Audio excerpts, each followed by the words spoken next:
Welcome to the Master Dealmaker's Secrets podcast. And now, here's sales growth strategist, John Blake. Welcome to Master Dealmaker's Secrets. I'm John Blake. This is episode 77, and today I'm really excited because I've got Brad Hart with me, and we're going to be talking about the power of masterminds and how to run a really profitable mastermind to grow your business. We had a really awesome conversation. We're certainly on the same page on a lot of our philosophies, and I think you'll find it really valuable and really useful to listen to. But before we get into that, if you have got lead flow and you want to convert more of those leads into sales, head over to johnblakeaudio.com and grab your audio training where I show you the exact strategy that I use and I help my clients to use to double sales with your existing leads. I actually have 3 different ways that we can convert unconverted leads. This is the fastest one that I am aware of, the fastest one that I teach, and I want to give it to you. So head over to johnblakeaudio.com and grab the audio training. What you'll also get is a PDF with the exact word-for-word scripts and templates, exactly what to write in your emails, exactly what to say if you get someone's voicemail, exactly what to say when you get through to somebody, and how to structure that, when to call over an 8-week period to maximize your sales. So head over to johnblakeaudio.com and grab that, and I look forward to hearing your success story. Cheers.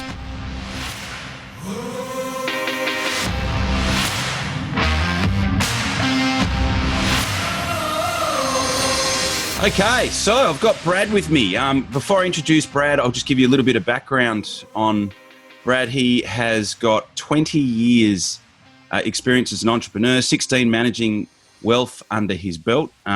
Brad is committed to helping entrepreneurs and investors reach their full potential. He's got experience in real estate, investments, trading, marketing, sales, and peak performance strategy. He's built and helped build several companies, growing revenues and profits into the $1 million range. His hedge fund, Hartwood Capital, returned a 106% profit in a single year. That's awesome.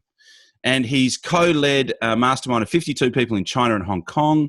He held a mastermind group in Bali, Italy, Greece, and all over the US. And he has been part of 28 masterminds and started 10 himself, including a local weekly mastermind that's got 450 members in it. He's the founding member and of the Knowledge Business Blueprint, speaker training team led by Tony Robbins and Dean Graziosi, a community and self-education movement which has helped tens and thousands of people to launch their own masterminds. So Build a Mastermind, or BAM for short, is his latest initiative, and I'm particularly pumped to have Brad on the show. We were just talking in a very interesting example of synchronicity. I actually bought Brad's book 2 days before he sent me a message on LinkedIn and we're in your connected. podcast. And so how's that? So it was meant to be. Mate, welcome. West Coasters Unite, man. Thank you. Yeah, Thank there you. you go. We got Perth and we got San Diego, and we're rocking and rolling. This is great. Yeah, Thanks that's for getting it. up early. I've spent a lot of time over there. I used to be the sales and marketing manager for a sunglass company called Arnett, which was based in Southern California. Very cool. So I've spent quite a lot of time in your neck of the woods. Absolutely. Well, I'm grateful that you grabbed my book, and thanks everybody out there for checking out the 8-Minute Mastermind. You can go to 8minutemastermind.com if you want to check it out too. But yeah, I'm grateful to be here, and I hope that anybody listening, you get something really valuable from this conversation that helps you in your business and helps you in your sales, whatever you're doing. Cool. So, mate, I've got a couple of questions to go through with you. The first one I was going to ask you is, so why masterminds? Like if you're a business owner, if you're a sales professional, why would you want to consider the idea of starting a mastermind? Yeah, I think it's a great question, John. So most people start masterminds because they want to learn or they want to lead. And I think allowing and facilitating other people to learn is leadership in and of itself. I got started with a lot of different things through masterminds. And if I had to throw away every other tool in my toolkit and keep just one, it would be mastermind groups. And the reason being is because nobody is smarter than everybody. And when you put a lot of really smart people in a room, you tend to learn things that save you time and make you more money. So I want to spend as much time in those types of rooms as possible. And then as facilitator, I get to have people that ask better questions than me. They take better notes than I do. They are, they have a wide degree of different experiences and basically incredible things they can draw on from their life that can help me to solve my problems faster, starting with clarity, of course. So that's where I start, and that's where I go pretty quickly. And if you're thinking about masterminds, I 100% think you should check one out, try it on for size, see what you get, and then consider maybe running one yourself. Got it. So I have my own business development mastermind. It's called the Arise Mastermind. I've got a really great bunch of people in there, that I've been working with for quite some time. One of the questions I was going to ask you, because you've run so many of them, what would you say are the three biggest things that you've learned about business through running masterminds? Because what I've noticed in the experience that I've had with them is you are finding out very candid details about businesses that they probably wouldn't share in a sales call, and they probably wouldn't share really in a social setting or really in any other forum. There's a level of intimacy that you get. So I'm really curious. What are some so the three biggest things that you would have learned about businesses and about business owners, over the time that you've been doing this? Yeah, it's a great question, John. So I would say the first one is that clarity is the beginning and end of everything, right? If you're not clear, you can't take action. So that's the most important thing that I've learned. And that's the first place to start whenever you're in a mastermind setting or just generally working, say you're on a sales call. If you can't get clarity with the prospect, if they don't know what's actually going on and you're not clear what actually is going on, you haven't dug deep enough, then you're not going to be able to serve that person. So that's probably the first thing I would stick with.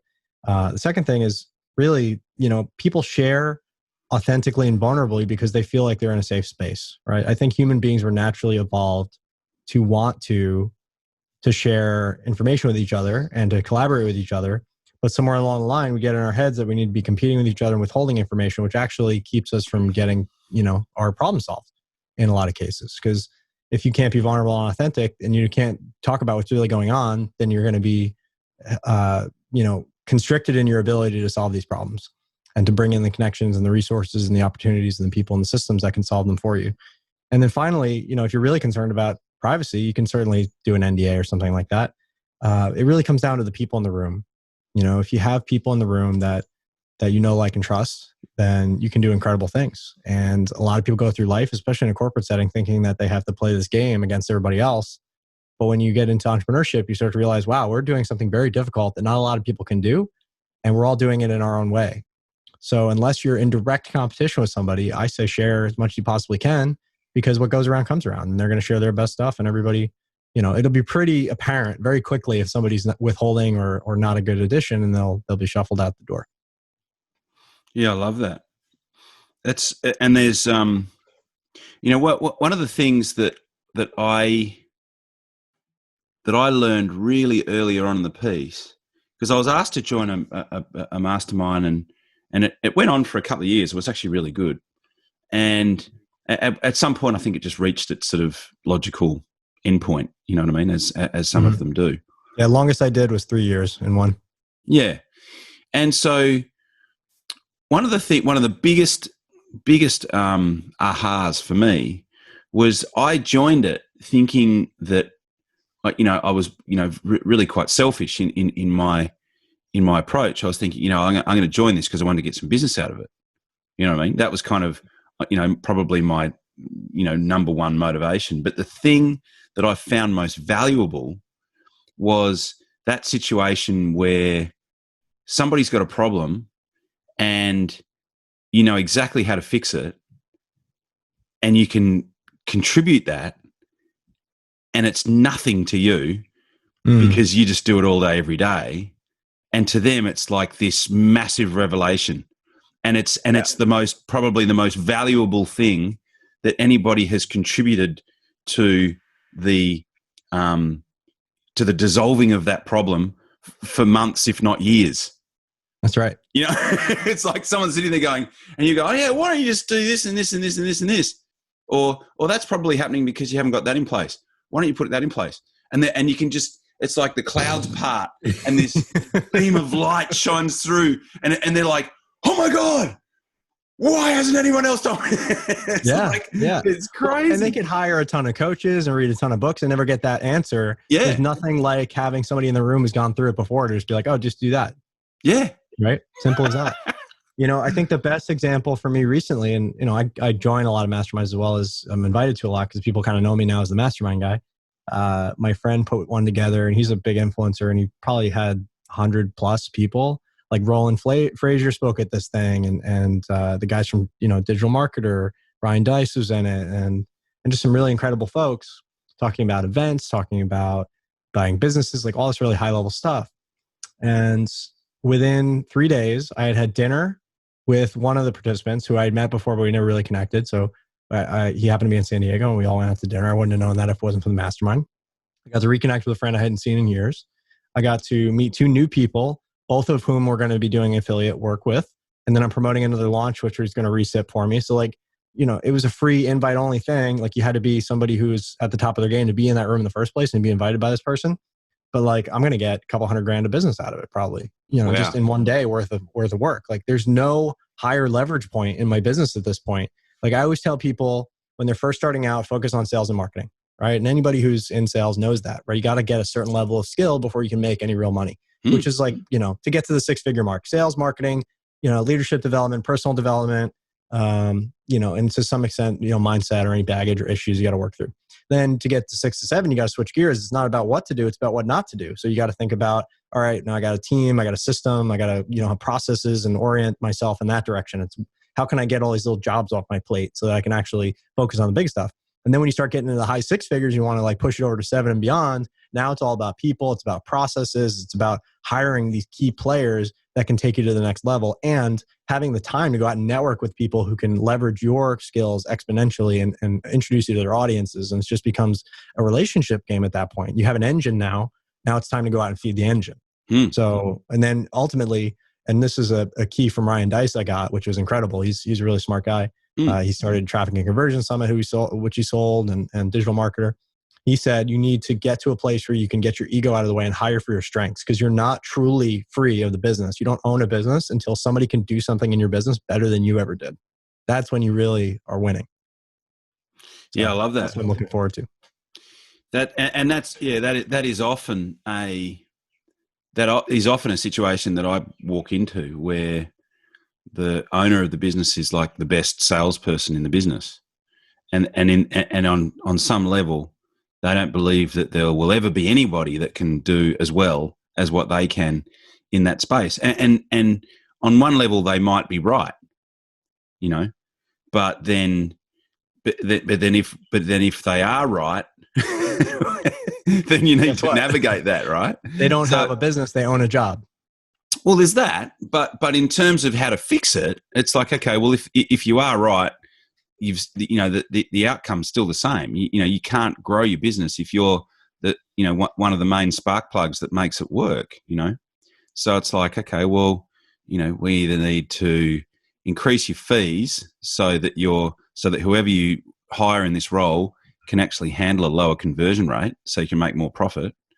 Or we need to find somebody that can sell, as well as what you can. So, I often walk into that, and you also covered off on another question that I had down here, which was, what's the biggest opportunity that you've done or had somebody in your mastermind do as a result of being in a mastermind? And you mentioned that you had a couple of dinners and a couple of $100,000 worth of business. I'm talking since from Friday till today. I haven't even got started yet. I'm gonna hit this whole. I'm gonna keep going, man. This is just what's happened so far. But for me, it's just I've done so many of these. I have a formula. It's a pretty straightforward formula, but it's give somebody genuine praise because a lot of these people I had read their stuff. I had done their programs. I had met them previously, but I never met them. So now I'm in the mastermind with them. I'm the new kid on the block. I want to make a good impression. What's the first thing I do is I'm going to tell them how they've impacted my life genuinely. Hey, I did your webinar thing, and it was the first time I ever got a webinar right, and I'm so grateful. Thank you. that's it. And then naturally they're gonna be like, what's your deal? What are you about? You know, I don't say anything else. And they're like, well, what are you all about? And I tell them, and they're like, that's really cool. And now we're talking, right? Now we have a relationship, and now we can stay in touch. And I don't ask for anything until I know there's something clearly I can do for them. And it's more of a reciprocity thing. Yeah. I never ever ask first unless they're like, you know, really like trying to help and they're like me, then I'll allow that. But generally it's like, you know, most people go straight for it and go right for the jugular. I'm like, no, I'm just going to build a relationship. And I'll do that for years with people. Like I've been building relationships for people years. I have actually a sales mentor, and I brought him to an event, and I won't say the names, but it's this person. If I said the name, you'd be like, holy shit, right? And he's a friend of mine, and we run together, and like he lives nearby, and we get to ride motorcycles and do cool shit together. And my friend, I brought him to the event, and he's like, how do you know this guy so well? Like, and I showed him my phone. Like for 3 years, we've been texting back and forth, like dumb shit, like our aura stats in the morning. You know what I mean? this guy's. I don't even know what that is. Yeah, so like this little ring that I have that tracks my sleep. Oh, okay, yeah. And we connected over it. And like literally, he texts me the first thing he wakes up. He sends me these aura stats, and I send him back. It's like we're married or something. Yeah. So I'm sitting next to my. We both have a ring. Yeah, exactly. We do. We both have a ring. I love that. So I'm sitting next, and this guy's a badass. Like he's done multi-billion-dollar deals. I think he's raised like 1.3 or 1.5 billion. He's got 2 books that have sold 1 million copies. You'd know who he was in a heartbeat if I said who it was. But I try to protect my relationships as best I can.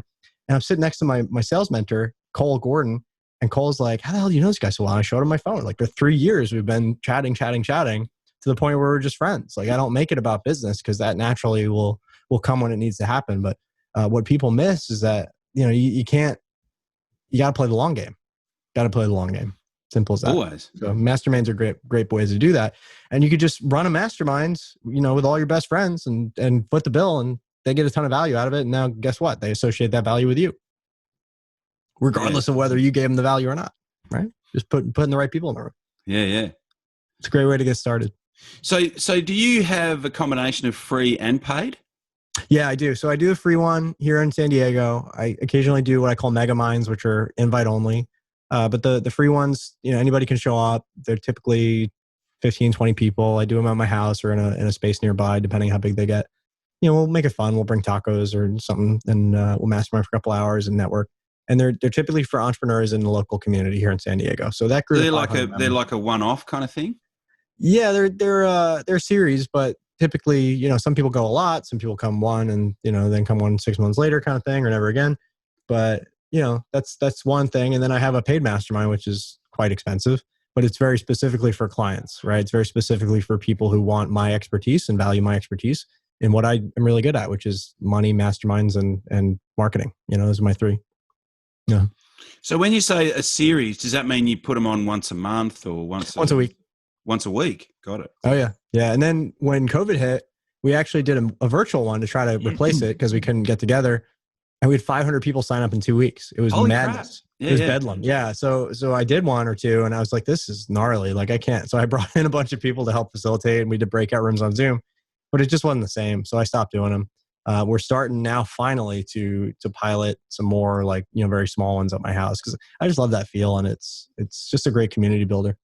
I did one on Zoom. So this is probably the first one. Probably the first one that I did. I actually did it on Zoom, and you know, I had the format all dialed in, and I think it went for a couple of hours. We had 7 or 8 people on there, and crew loved it. Yeah, and it was a lot of fun. And I had, you know, 3 out of the 7 people who ended up doing some other stuff with me after, you know, but there wasn't really a lot of in order to, you know, it was just sort of, there was some things that came up as a result, and I had chats with them, and then they ended up, you know, coming on board. So yeah, I like the fact that it's not like, you know, you're running a webinar and you got to, you know, talk for half an hour about how amazing you are, and then you've got to, you know, like touch all these like really deep pain points and kind of semi-allude to the solution without really giving too much away, and then right, giving the what and the why, but not the how. Whereas it's sort of more, you know, whether a mastermind's sort of more freestyle, you know, it's like you just sort of giving freely, and people are getting value, and they're I just, it's, you know, I guess it's just more my style.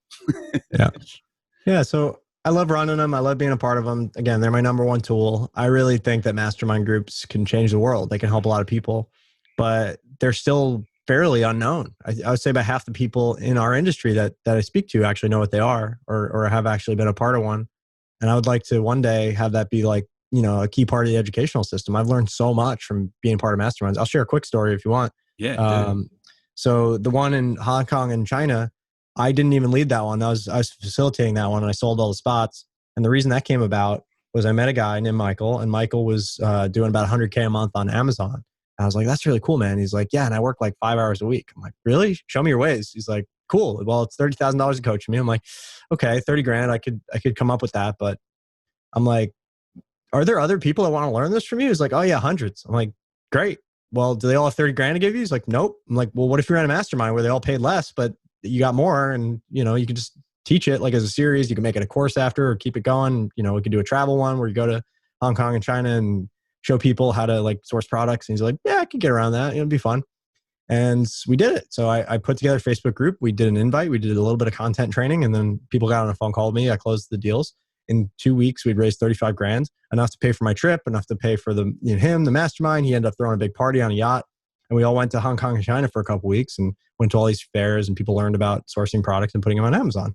And it was great, and it was like a $250,000 run rate for the business if we had kept it going. He didn't end up keeping going because he wanted to just focus. But, in a couple of months, like it wasn't that much work.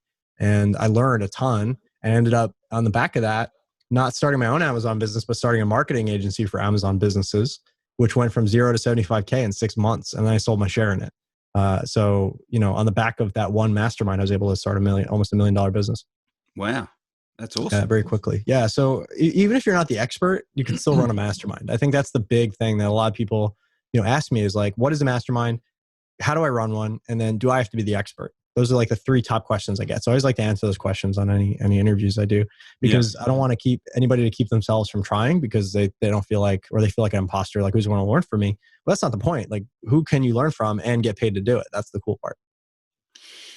I get my guess is that if you're not the expert and even if you have like a certain level of business experience, I think that there needs to be probably a bit of that. But if you're not like the fully fledged, expert, my guess is that you would need to have at least a framework or some facilitation skills. It helps for sure. Yeah. And that's why I wrote the book. I want to give people all the questions, the framework, the hot seat, everything. You can check it out at 8minutemastermind.com. It's all there for you. Yeah, and the book's really good. Thank you. Yeah, and I'm still spinning out that like 2 days prior to getting a message from you. It's wild, right? How the world works. You sure you didn't do some ninja like targeting thing that like my IP address? It's actually my VA that does the outreach, and then I take over when people respond. So it's totally random, which is great. I've been ninja'd here. The world is getting smaller, man. There's only so many people interested in mastermind groups, I guess. True. Yeah, and then I wanted to also offer for the Aussies, right? Because they're not going to want to necessarily pay for the shipping or wait a month to get the book. Yeah. We also have a PDF, which is at 8minutemastermind.com/PDF if you want to get that too. Oh, awesome. Yeah, no, I think that would be super useful. Absolutely. Definitely. I'm just looking at it now. I'm like, I'm literally 40, nearly halfway through. So, it's there's a lot of value in there for sure. Most definitely. You. I figured if I was going to write a book, John, I'm going to write a book. Like that's what Tim Ferriss told me. He's like, if you're going to write a book, write a book. I'm like, yeah, I could do that. So there it is. We got another one coming out in a couple weeks, actually. It's finished. You can see mine. You can see mine behind me. Obviously, it's an audio podcast, so people can't see it. Send me a link. I'll check it out. That's awesome. I love sales books. Yeah. It's the book that I would love to have had someone hand me when I was first starting. And it's full of stories because I find that so many business books are so dry. Yeah. Oh yeah. And so I just filled it full of stories and the key lesson that each story had in it. So, mate, I'll send you one. Sounds good. I appreciate it. Thank you. Any other questions for me? Anything you get asked a lot about masterminds or you've always wanted to know? What are the misconceptions? What's the I guess there's two. There's why don't people start them, and I guess that's a pretty simple answer. Maybe because they don't know, but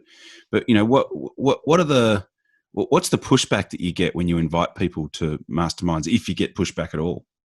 Yeah, I think there's a misunderstanding a lot of times of what it is, or they think like the reasons they don't start is because imposter syndrome, or they don't feel like the expert, and we have ways to work around that. Yeah.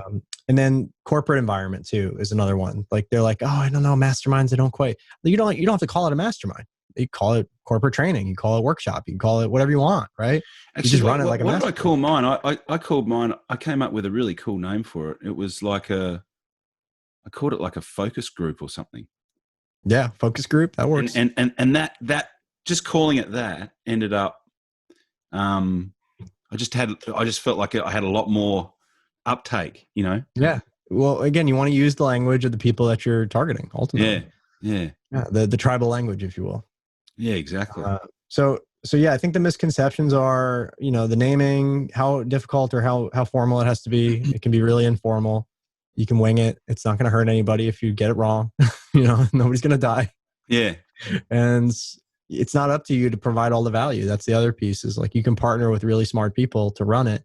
And guess what? We have so much access nowadays. You can reach out to almost anybody. I have clients that like get these ridiculous names to come and speak at their masterminds because they're just willing to ask. And they're all sitting at home right now too. They're not traveling, going out. So they're happy to jump on for an hour. And if they don't have to leave their house and can jump on Zoom, they'll share whatever you want to share. It's a really wonderful time. I noticed. So the work that you did with the Knowledge Business Blueprint, what'd you end up doing there? So it got a little bit off track because of COVID, but last year was the first year I was an affiliate, and we were one of the top affiliate partners. This year went really big, and we got in number 8 for affiliate partnership. And concurrently, they were building out a speaking and training team where we'd actually go and travel to these places and talk about the program. Oh, yeah. And do like a keynote presentation. So I got trained to do that. And we were like just ready to start hitting the road when COVID started. Gotcha. So I was part of that initial. So it was like 1,000 people that applied. They cut it off at 1,000 with applications. I got it to the last 5, I think, speakers. So I was one of the last 5. Cool. So you were going to be like a super affiliate for that program.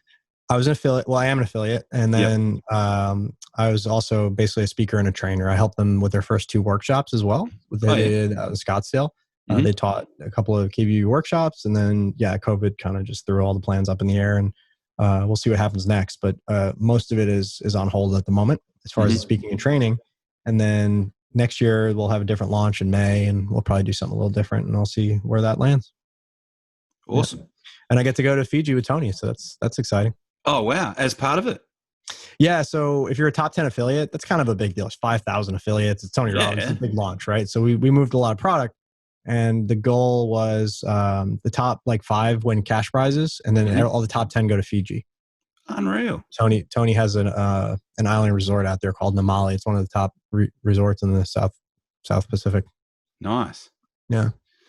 So that'd be fun. Get to meet the man himself. I've met him, but I haven't spent time with him. So I'm really you might want to take your surfboard. I know I would be. Yeah, exactly.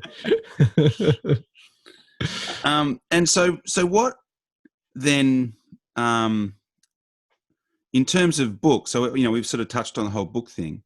Other than your own book, what are the other, say, 2 books that you find yourself gifting the most or recommending the most to business people, when you're in this context of masterminds? I can actually tell you right away because I give them to all my clients. So Discipline Equals Freedom, and the code, I've got that one. Yeah. So anything Jocko, I love Jocko Willink. I got to meet him not too long ago at an event before events shut down. He is a dump truck of a man. Like, he puts up his forearm, it's the size of my head. It's crazy. But yeah, so Jocko's awesome. Anything by him I read and recommend. As far as fiction, my favorite series lately, and it's historical fiction, so you learn stuff too, is the First Man in Rome series. Really? And what I love about that series, it's 7 books, probably all told, they're probably 6,000 or 7,000 pages total. So It's like a long series. You're going to commit. But if you love ancient Rome, it's about the period of about 100 years before Julius Caesar comes to power, and then after the fall of the Republic. So that whole swath of history is one of the most interesting periods of human history. but it gives you a sense of what it was like to be alive back then and how freaking good we have it now compared to living in ancient times. It's nuts, man. Like I got nothing to complain about in modern days. So like I tend to gravitate towards stuff that reminds me how good I have it and how grateful I should be for my 2020 existence, even during the crazy times that we live in. I love that. Because, honestly, like we don't have any problems compared to some of these folks. No, so true. The fact that I'm 35, healthy, alive, nobody's tried to stab me with a sword is pretty good.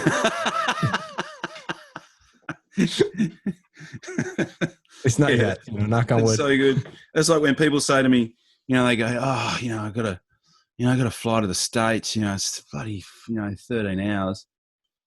I go, well, it beats swimming.